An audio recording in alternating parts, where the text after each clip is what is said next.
Le Livre du ciel, tome 15, 11 juillet 1923. Les trois œuvres de Dieu ad extra. La création, la rédemption et l'accomplissement de la divine volonté sur la terre comme au ciel. La troisième devant être l'apogée et le sceau des deux premières. Je priais et m'abandonnais complètement dans les bras de mon doux Jésus, quand la pensée suivante me vint. Je suis la seule à subir le martyre d'importuner les autres et d'être un poids pour mes confesseurs en les fatiguant avec mes affaires et mes relations avec Jésus, tandis que les autres sont libres.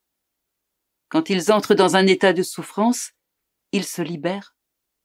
Pourtant, combien de fois j'ai prié Jésus pour qu'il me libère, mais en vain. Pendant que j'entretenais ces pensées et bien d'autres, mon bien-aimé Jésus vint, toute bonté et tout amour. S'approchant tout près de moi, il me dit : « Ma fille, plus grande est l'œuvre que je veux accomplir, plus il est nécessaire que la créature choisie soit traitée exceptionnellement. L'œuvre de la rédemption a été la plus grande. J'ai choisi comme intermédiaire une créature, et je l'ai comblée de tous les dons comme jamais auparavant, afin qu'elle puisse être ma mère, et afin que je puisse déposer en elle toutes les grâces de la rédemption. À partir du moment de sa conception jusqu'à celui de ma propre conception en elle, je l'ai tenue cachée dans la très sainte Trinité, qui l'a gardée et dirigée en tout. Quand j'ai été conçue dans son sein virginal, étant le véritable grand prêtre et le premier parmi les prêtres, j'ai assumé de la protéger et de la diriger en tout, même dans les battements de son cœur.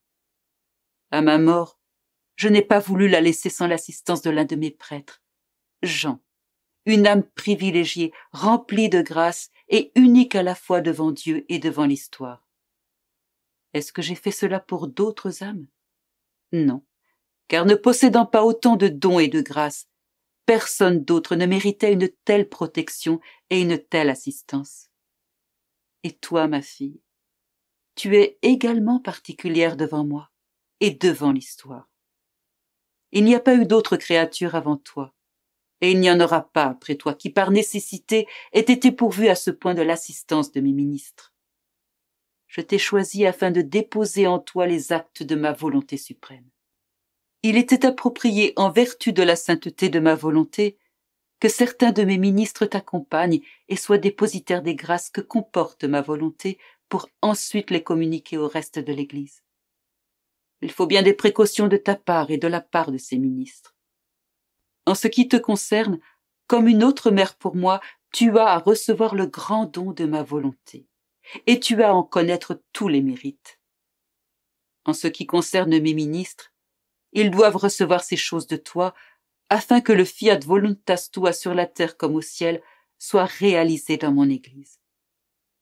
Ah, tu ne sais pas tout ce que j'ai dû te donner pour rendre possible le dépôt de ma volonté en toi. J'ai enlevé de toi le germe de la corruption. J'ai purifié ton âme et ta nature de manière à ce que tu ne ressentes rien envers eux et eux envers toi. Ne pas avoir ce germe est comparable à du bois sans feu. Bien que je ne t'ai pas exempté du péché originel comme je l'ai fait pour ma chère mère, j'ai fait en toi un miracle de grâce jamais accordé à aucun autre, en enlevant de toi le germe de la corruption. Il n'aurait pas été approprié que ma volonté 3 fois sainte descende dans une âme, en prenne possession et lui communique ses actes, si cette âme avait été maculée par la moindre corruption. Tout comme il n'aurait pas été convenable que moi, le Verbe du Père, je fusse conçu dans le sein de la Mère Céleste sans qu'elle ait été exemptée de la faute originelle. En conséquence, combien de grâces ne t'ai-je pas données? Tu crois que ce n'est rien, et ainsi tu ne t'y arrêtes aucunement. Au lieu de me remercier, tu t'inquiètes de la façon dont j'ai disposé de toi et de ceux que j'ai placés autour de toi, alors que tout ce que je veux, c'est que tu suives ma volonté. Tu dois savoir que l'accomplissement de ma volonté est si important qu'il se range parmi les décrets les plus importants de la divinité. Je désire que ce décret soit connu, pour qu'en connaissant la grandeur et les grâces immenses que comporte l'accomplissement de ma volonté, les âmes s'y attachent. Par 3 fois, la divinité a agi ad extra. La première fois, lors de la création qui s'est accomplie sans le concours d'une créature, puisqu'aucune n'existait alors.